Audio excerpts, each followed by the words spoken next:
Assalamualaikum warahmatullahi wabarakatuh. Saudara kita semua, kembali di dalam perkuliahan online Universitas Telkom. Untuk mata kuliah hari ini adalah bisnis ya. Seperti biasa untuk pengajaran share masing-masing. Kemudian untuk materi akan saya upload di Classroom ya setelah ini ya. Oke, perkuliahan belum segera kita mulai beberapa saat lagi sampai menunggu yang lain untuk segera bergerak.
Oke, bisa kita mulai ya untuk perkuliahan hari ini.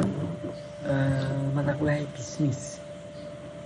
Untuk pertemuan ke-10, materi tema yang akan kita bahas adalah hukum e-commerce, keamanan, dan cyber law dalam e-bisnis. Jadi di dalam e-bisnis pun itu ada hukumnya ya, hukum dalam artian dalam penjualan jual beli tersebut ya, dan juga ada keamanan untuk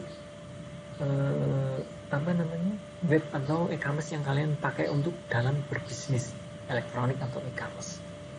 Dan juga nanti akan kita bahas juga mengenai cyber law ya. Kalau itu apa nanti bisa saya serahkan.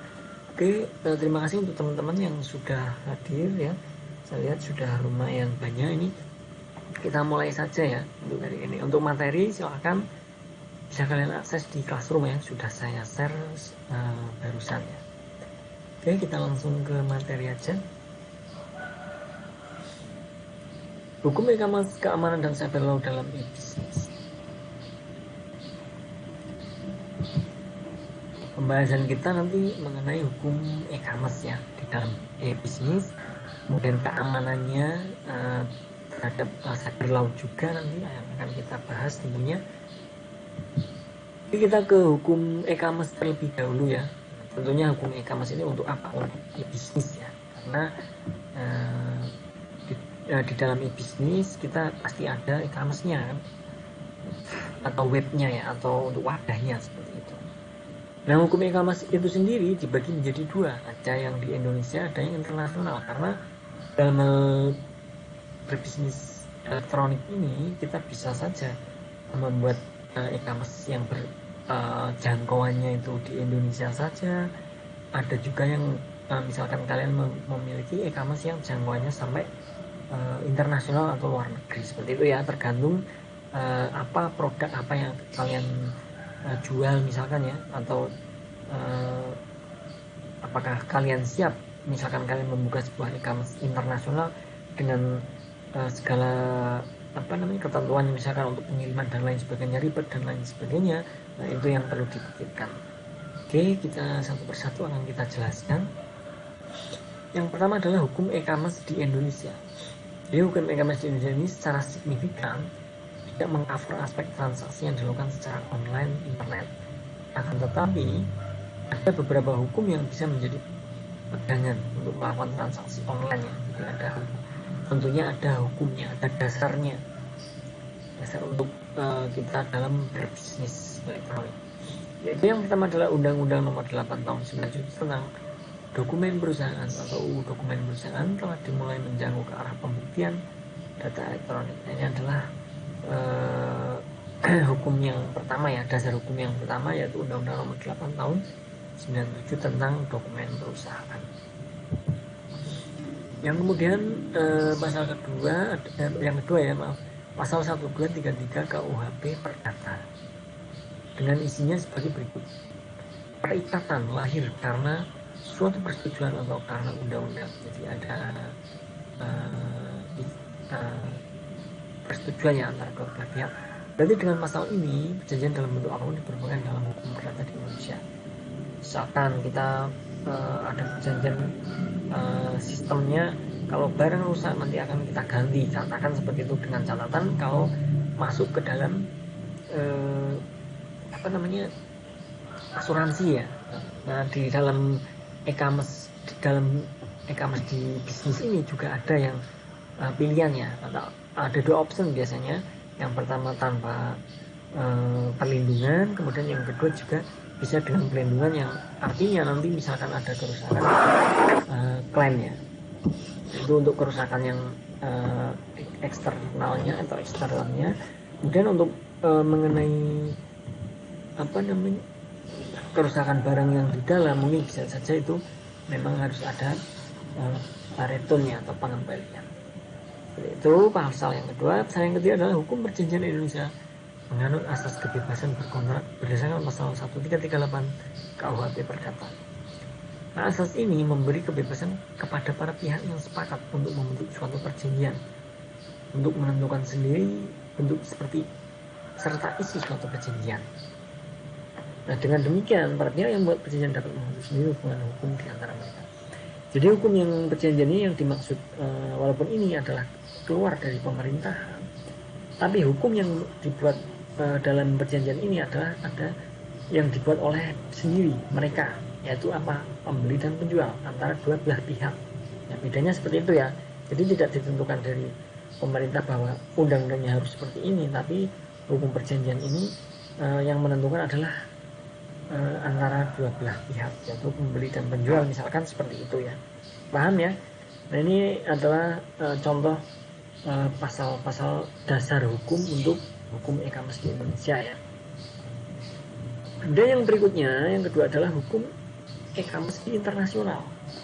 Tadi sudah saya jelaskan di yang internasional ya, tentunya paham ya, nanti bisa dipelajari kembali karena materi sudah saya share di Classroom. Terdapat beberapa peraturan-peraturan yang dapat dijadikan pedoman dan pembuatan peraturan e-commerce. Yang pertama untuk internasional ini ya, Uncitral Model Law on Electronic Commerce. Jadi peraturan ini dibuat oleh Perserikatan Bangsa-Bangsa atau United Nations atau PBB ya. Nah, peraturan ini dapat digunakan oleh bangsa-bangsa di dunia baik yang menganut sistem kontinental atau sistem hukum Anglo-Saxon. Jadi tidak ada pembedaan, semuanya boleh menggunakan berlaku ya. Untuk Uncitral Model Law on Electronic Commerce ini adalah peraturan yang pertama daripada e-commerce internasional. Kemudian yang kedua ada Singapore Electronic Transaction Act atau ETA. Nanti untuk detailnya silahkan kalian browsing ya, banyak ya untuk ETA itu seperti apa sih, proses dan lain sebagainya, bagaimana seperti itu. Yang terdapat 5 hal yang perlu digarisbawahi di dalam ETA tersebut. Yang pertama adalah tidak ada perbedaan antara data elektronik dengan dokumen tertulis. Jadi harus sama ya. Ya tentunya saya rasa sama, karena apa? Antara data elektronik itu kan misalkan struk ya, itu pasti sama dengan dokumen yang tertulis. Tidak ada perbedaannya, karena misalkan berbeda bagaimana? Di dalam struk perusahaan ternyata menuliskan 10.000, kemudian di dalam struk kita menuliskan 12, itu namanya melanggar aturan atau undang-undang. Kemudian yang kedua, suatu data elektronik dapat menggantikan suatu dokumen tertulis. Nah, ini sama ya, seperti misalkan kita katakan ya, dokumen tertulis itu kita hilang, tapi dokumen elektronik tersebut masih bisa dijadikan sebuah bukti ataupun sebagai yang bersifat ini ya, maksudnya bersifat misalkan ada suatu gugatan dan lain sebagainya, itu ada dasar hukumnya. Yang ketiga, penjual atau pembeli atau pihak-pihak bisnis dapat melakukan kontrak secara elektronik. Nah, ini nanti silahkan juga kalian pelajari ya, kontrak elektronik itu seperti apa. Di dalam suatu e-commerce, di e-bisnis itu sering ada yang namanya kontrak elektronik ya. Jadi ada isinya apa, nanti buat PR kalian apa saja yang menjadi syarat ataupun yang lainnya sebagai kontrak elektronik seperti apa. Yang keempat, suatu data elektronik dapat menjadi alat bukti di pengadilan. Nah, ini seperti yang tadi saya katakan di poin 2 ya. Misalkan ada sebuah kejanggalan ataupun ketidaklurusan dalam hal berbisnis di bisnis ini. Nah, nanti data elektronik ini akan bisa menjadi bukti, tidak hanya harus bersifat yang manual, tapi data elektronik ini juga bisa dijadikan sebagai bukti, asalkan masih tersimpan. Tentunya tersimpan di database ya, misalnya ya. Nah, seperti itu ya. Kemudian yang kelima, jika data elektronik telah diterima oleh para pihak-pihak yang bersepakatan, maka mereka harus bertindak sebagaimana kesepakatan yang terdapat pada data tersebut. Nah, seperti itu ya. Jadi misalkan kita membeli sebuah barang di e-commerce, berbisnis di e-commerce ya, ternyata pihak 1, pihak 2 sudah menerima kesepakatannya, data elektroniknya sudah dikirimkan, kedua belah pihak sudah mempunyai data tersebut. Kemudian ada hal-hal yang tidak diinginkan lah, nanti harus diselesaikan secara hukum. Nah, bukti hukumnya apa? Nah, data tersebut ya. Misalkan saja itu ya sebagai contohnya. Jadi agar tidak terjadi perselisihan bagaimana? Harus bertindak sebagaimana kesepakatan yang terdapat pada data tersebut ya, sesuai ya. Contoh kecilnya seperti ini, kalian membeli sebuah berbisnis ya, intinya berbisnis, mungkin jual beli ya, katakan di sebuah e-commerce di e-bisnis, kemudian ternyata ada hal-hal yang kurang dikirim misalkan, nanti dikatakan kita disimpan dikirim secara COD ya, seperti yang kalian sering lakukan mungkin. Nah ternyata barangnya kurang, nah ini nanti bisa di konfirmasi ya, harus bertindak sesuai kesepakatannya. Kenapa kesepakatannya barangnya sekian kok ternyata yang datang sekian, nah itu boleh ditolak. Nah itu alasannya kenapa, karena barangnya tidak sesuai. Kalau ada kesepakatan terhadap dua pihak tersebut, misalkan oh nanti saya akan kirim ulang kembali, nah itu baru terdapat sebuah kesepakatan baru yang tentunya akan menjaga nama baik daripada pihak satu yang ternyata terjadi kelalaian. Misalnya seperti itu contoh kecilnya. Masih banyak contoh lainnya, silahkan nanti bisa dicari.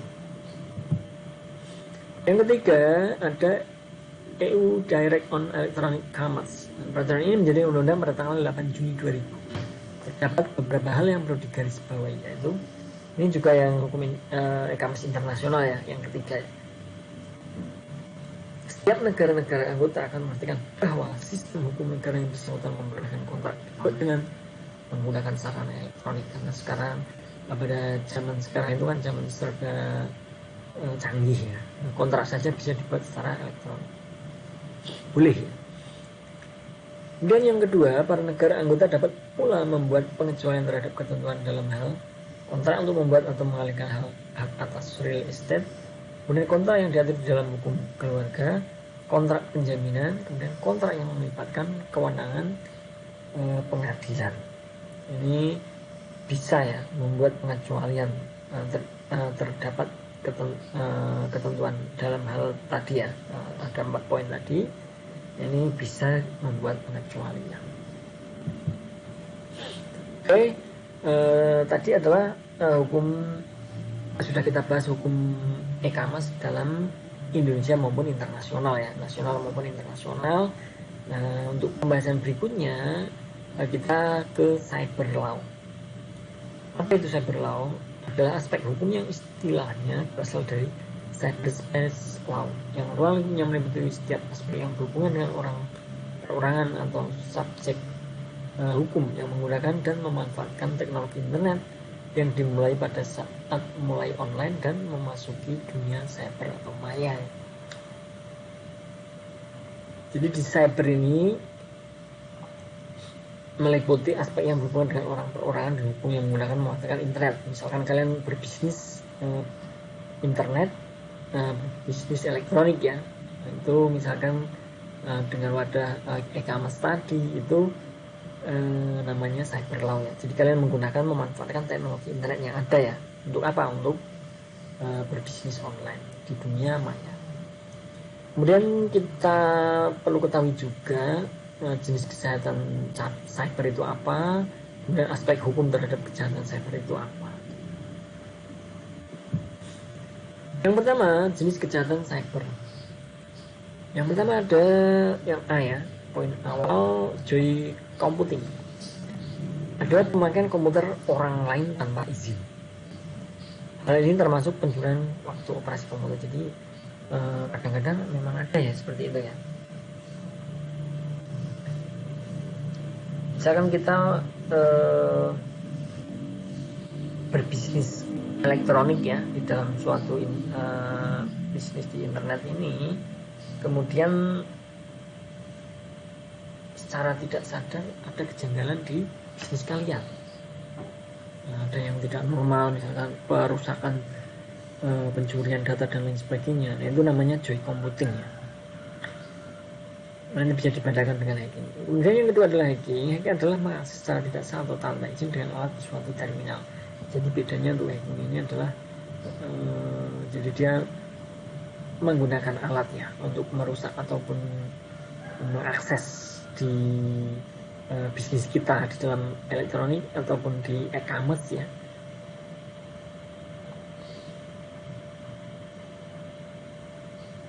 Nah, ini kalau untuk joy computing kan dia langsung ya. Beda dengan hacking. Kalau hacking kita menggunakan si hackernya itu menggunakan suatu terminal atau alat sendiri. Yang poin ketiga ada the Trojan horse. Ini sering kalian alami mungkin ya di komputer ataupun di smartphone kalian. Trojan horse itu sering ya, apalagi di komputer-komputer di laptop kita. Kalau yang sering berjelajah ya, manipulasi data atau program dengan jalan mengubah data atau instruksi pada sebuah program, menghapus, menambah, menjadikan tidak terjangkau dengan tujuan untuk kepentingan pribadi atau orang lain. Jadi sama hampir dengan hacking ya, dia itu tadi berubah seperti halnya virus ya. Secara otomatis dia itu virus kan sama ya, sebuah program sebenarnya virus. Jadi program tersebut kalau sudah menjangkit di suatu e-commerce di dalam bisnis kita, itu bisa saja menghapus, kemudian menambah, menjadikan tidak terjangkau ataupun merubah ya agar datanya semrawut dan lain sebagainya. Nah itu bahaya daripada Trojan horse. Ini adalah jenis kejahatan cyber ya. Dalam kita berbisnis elektronik itu harus sangat berhati-hati. Yang keempat, poin keempat ada data leakage. Dalam menyangkut bocornya data keluar, terutama ini data yang harus dirahasiakan. Yang kelima, data deadlink, yaitu suatu perbuatan mengubah data valid atau sah dengan cara tidak sah mengubah input atau output data. Jadi dia itu kejahatan cyber yang data deadlink ini ya, mengubah datanya valid, sah dengan cara tidak sah. Artinya sama saja, tidak yang seharusnya dia mengubah tapi dia mengubah. Dan dia lebih rapi. Kenapa? Karena input dan outputnya data itu bisa seperti halnya data yang sah ya. Nah itu juga sangat membahayakan dalam suatu manajemen di perusahaan atau di e-bisnis. Poin berikutnya ada two trusted data communication and deadlink, yaitu menyanyiakan data komputer. Data-datanya tidak tersimpan dengan rapi mungkin ya, seperti itu. Dan yang poin berikutnya adalah software privacy, yaitu pembacaan lunak terhadap hak cipta yang dilindungi haki ya. Jadi misalkan kalian ada software seperti contohnya crack itu ya, ini ada misalkan ada Windows crack-crackan dan lain sebagainya, itu kan melanggar haki harusnya, karena itu punya orang ya. Kalau kita gunakan seperti halnya bajakan, misalkan software bajakan ataupun barang bajakan, itu kan melanggar haki sebenarnya. Itu ya data yang berikutnya. Oke, itu adalah jenis kejahatan daripada cyber di e-bisnis dalam e-commerce. Kemudian poin berikutnya aspek hukum terhadap kejahatan cyber. Nah, dalam kaitannya dengan ketentuan hukum yang berlaku, dikenal beberapa asas yang bisa digunakan, yaitu yang pertama adalah asas subjective territoriality. Asas yang menekankan bahwa berlakuan hukum yang ditentukan berdasarkan tempat perbuatan dilakukan dan penyelesaian tidak pidana dilakukan di negara lain. Ini lebih ke internasional ya tadi ya. Dan asas yang kedua, asas objective territoriality. Nah, yang tadi yang subjek, ini yang objektif ya. Asas yang menyatakan bahwa hukum yang berlaku adalah hukum di mana akibat utama perbuatan itu terjadi dan memberikan dampak yang sangat merugikan bagi negara yang bersangkutan. Untuk objektif ini dilakukan di negara kita sendiri, misalkan kita sebagai pelaku e-bisnis ya, e-commerce, di dalam e-commerce. Nah, bedanya untuk subjektif tadi adalah di negara lain, yang mengadili itu di negara yang di sana. Kalau yang objektif itu di kita sendiri. Seperti itu ya. Ada asas yang berikutnya adalah asas nationality. Asas yang menentukan bahwa negara mempunyai yurisdiksi untuk menentukan hukum berdasarkan kewarganegaraan pelaku. Jadi ini bersifatnya nationality. Negara itu mempunyai yurisdiksi untuk menentukan hukum berdasarkan kewarganegaraan pelaku. Jadi sesuai hukumnya, tidak dari di negara tujuan misalkan, atau misalkan kita berbisnis internasional kemudian kita salah ataupun kita melakukan kesalahan, nanti hukumnya mungkin akan disesuaikan di hukum Indonesia. Misalkan kita sebagai pelaku Indonesia ya, misalkan dengan katakan Malaysia. Nah nanti dengan menggunakan asas nationality ini di pihak kedua ataupun di Malaysia tersebut, misalkan contohnya itu mereka akan menggunakan asas yang di negara kita. Itu ya. Dan yang berikutnya asas protective principle. Asas yang menekankan yurisdiksi berdasarkan kewarganegaraan korban. Ya, yang menekankan yurisdiksi sama ya tadi, sama seperti ini, menentukan hukum berdasarkan kewarganegaraan pelaku. Kalau berbedanya dengan nationality adalah kebalikannya. Jadi protective principle ini adalah berdasarkan kewarganegaraan si korban ya. Jadi hukumnya sesuai yang menjadi korban. Misalkan kita pelaku Indonesia, kita salah terhadap Malaysia, sebagai contoh saya ya, menyebutkan suatu negara, akan tetapi nanti hukumnya yang berlaku adalah hukum daripada di negara Malaysia, tidak sesuai dengan yurisdiksi di nationality tadi. Dan yang asas berikutnya adalah asas universality. Ini menentukan bahwa setiap negara berhak untuk menangkap dan menghukum para pelaku pembajakan. Jadi semuanya ya, ini bersifat universal. Kalau memang salah, kita bisa berhak ya, setiap negara itu berhak menangkap dan menghukum para pelaku pembajakan sesuai dengan yurisdiksi di negara yang menangkap tersebut. Jadi lebih universal ya, semua mendunia kan, seperti itu ya. Itu adalah aspek hukum terhadap kejahatan cyber, penentuan hukum yang asas-asas yang dilakukan untuk kejahatan cyber. Asas yang terakhir adalah asas protective principle. Asas yang menyatakan berlakunya hukum didasarkan atas keinginan negara untuk melindungi kepentingan negara dari kejahatan yang dilakukan di luar wilayahnya, yang umumnya digunakan apabila korban adalah negara atau pemerintah. Jadi protective principle ini keinginan negara yang melindungi ya, kepentingan negara dari kejahatan. Jadi mungkin bisa dikatakan boleh ya, negara sama negara, kemudian negara dengan pemerintahan dari suatu negara, seperti itu. Itu ya, jadi ada 6 asas dari aspek terhadap kesehatan cyber tadi ya. Ada asas subjective veritality, kemudian objective veritality, asas nationality, protective principle, dan universality. Kemudian ada asas terakhir adalah protective principle. Oke, seperti itu ya. Selesai untuk perkuliahan hari ini. Silahkan nanti bisa dipelajari kembali. Apabila ada yang belum paham, silahkan ditanyakan ya. Boleh ditanyakan pribadi saya sama saya, asalkan jamnya jam kerja ya. Seperti itu. Nanti bisa ditambahkan apa yang belum saya sampaikan, misalkan bisa dikembangkan di penjabaran daripada asas nationality itu apa dan lain sebagainya, silahkan ya, untuk memperdalam ilmu kalian ya. Oke, seperti itu ya. Saya lihat di ini dulu, sudah banyak ya. Terima kasih untuk teman-teman semua ya. Kalau tidak ada yang ditanyakan, silakan, mungkin ada yang ditanyakan ya. Saya tunggu beberapa saat.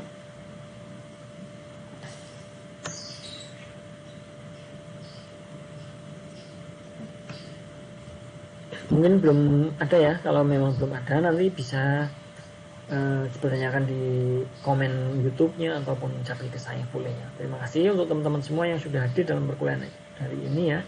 Semoga apa yang saya sampaikan bisa dipahami ya, dimengerti, dan bisa dikembangkan lagi lebih jauh agar nanti pada saat pemahaman di dalam suatu ujian nanti tidak bingung ya, ternyata ada yang belum saya jelaskan tapi ada soal. Nah itu takutnya seperti itu ya, karena penjabarnya tidak saya sampaikan semua ya, karena saya menyampaikan hanya poinnya saja. Oke, terima kasih. Saya akhiri untuk pertemuan perkuliahan hari ini. Wassalamualaikum warahmatullahi wabarakatuh. Salam sejahtera untuk kita semua. Selamat beraktivitas kembali. Terima kasih.